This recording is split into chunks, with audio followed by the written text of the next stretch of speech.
Assalamualaikum warahmatullahi wabarakatuh. Apa kabar sobat Arsalan semua? Semoga di 10 hari terakhir ini semua diberikan kesehatan oleh Allah Subhanahu wa taala untuk menyelesaikan ibadah puasa di bulan Ramadan ini. Bersama saya Rohim Armando, kru Gria Arsalan dalam Arsalan Exploration. Kita akan membahas Gria Arsalan dari berbagai segi. Nah, bagi teman-teman yang ingin bertanya sesuatu, silahkan tulis di kolom komentar ya. Jangan lupa pencet tombol like, subscribe, dan lonceng agar tidak ketinggalan ocehan kru Gria Arsalan yang bakal membahas pertanyaan teman-teman semua. Terima kasih. Kali ini kita akan membahas soal investasi yang sebenarnya di Gria Arsalan. Apa sih yang dimaksud investasi yang sebenarnya? Emangnya ada investasi palsu ya? Atau investasi abal-abal gitu? Nah, teman-teman semua, secara umum tujuan investasi tentu memperoleh keuntungan. Dan teman-teman tentunya ingin bisa menentukan besarnya keuntungan dari investasi properti. Bukan justru jual rugi, bukan? Nah, disinilah letak untungnya berinvestasi properti, baik kafling ataupun rumah dengan sistem syariah. Mas Rohim, kok bisa sih? Bagaimana ceritanya? Dengan sistem syariah, maka itu adalah investasi yang sebenarnya. Begini, misalnya pada investasi tanah ya, ada pertambahan keuntungan atau capital gain yang diperoleh meskipun tanah didiamkan saja. Kok bisa? Pertambahan jumlah penduduk dan terbatasnya lahan pemukiman membuat permintaan lahan menjadi tinggi dan harga tanah semakin lama semakin naik. Apalagi jika lokasinya strategis ya, dekat dengan pusat keramaian, dekat dengan sarana pendidikan, atau dekat dengan sarana wisata dan sarana yang lain. Apalagi jika ada kegiatan produktif di atasnya, tentu kenaikan nilainya akan semakin cepat. Berbeda dengan segmen lain yang harus habis dan menjual basi, atau segmen lainnya yang modalnya justru semakin lama semakin turun. Maka investasi properti atau khususnya tanah semakin lama justru akan semakin naik nilainya, bukannya semakin basi.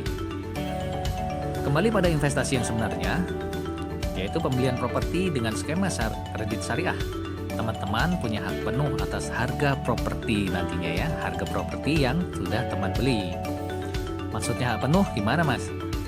Maksudnya begini, jika suatu saat teman-teman mengalami gagal bayar di tengah-tengah tenor yang disepakati, tidak akan dilakukan penyitaan dan teman-teman tidak dipaksa untuk melelang properti yang menjadi objek kredit dengan harga asal hutang lunas, gitu ya. Properti teman-teman tidak akan dibanting harganya sampai ambyar, gitu ya. Yang penting hutangnya lunas, mau harga berapapun teman-teman harus terima. Nah, dalam properti syariah tidak seperti itu. Jadi teman-teman berhak menjual sendiri atau minta dijualkan pihak lain dengan harga yang pantas dan mengambil keuntungannya. Kewajiban pada developer tinggal melunasi sisa hutangnya saja. Misal, teman-teman beli rumah 2 lantai dengan harga promo tunainya 250 juta dan harga kredit 10 tahunnya 400 juta. Kemudian teman-teman mengambil kredit 10 tahunnya dan di tahun kelima ternyata usaha yang dijalankan krisis atau teman-teman mengalami PHK. Maka jika misalnya sisa hutang tinggal 150 juta karena sudah mencicil 250 juta, gitu ya. Maka nanti teman-teman misalnya terpaksa harus ya sudah saya harus menjual rumah itu ya untuk menutupi hutang saya karena sudah tidak ada sumber lain yang bisa digunakan untuk menutupi hutang, maka ya sudah dijual saja. Maka teman-teman misalnya setelah 5 tahun kemudian ya, harga cash tunai yang awalnya 250 juta ternyata meningkat berkali-kali lipat karena ternyata kawasan perumahan sudah semakin ramai oleh penduduk dan aktivitas ekonomi juga semakin semarak. Nah, ternyata ketika dijual pada tahun kelima harganya 500 juta. Nah, maka ya sudah 500 juta itu menjadi milik teman. Terus kemudian teman-teman tinggal menyelesaikan sisanya yang tadi 150 juta. Artinya harga 500 juta dikurangi dengan harga yang disepakati developer 400 juta. Berarti sisanya keuntungannya adalah 100 juta. Itu ya. Jadi uang teman-teman kembali lagi modalnya 400 juta ditambah dengan apa? Dengan keuntungan 100 juta.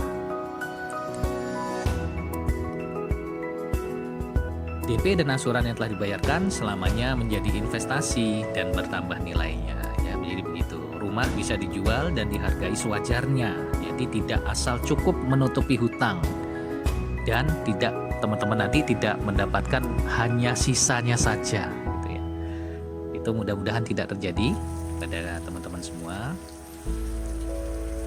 Nah, dengan syariah teman-teman tidak akan kehilangan apapun ya dalam investasi properti ini, dan itulah yang dimaksud dengan investasi yang sebenarnya, gitu ya. Kembali modal dan mendapatkan untung jika teman-teman kemudian menjualnya. Oke, demikian pembahasan dari kami. Jika ada pertanyaan, silakan teman-teman tulis di kolom komentar ya. Semoga teman-teman semua selalu sehat dan berbahagia. Wassalamualaikum warahmatullahi wabarakatuh.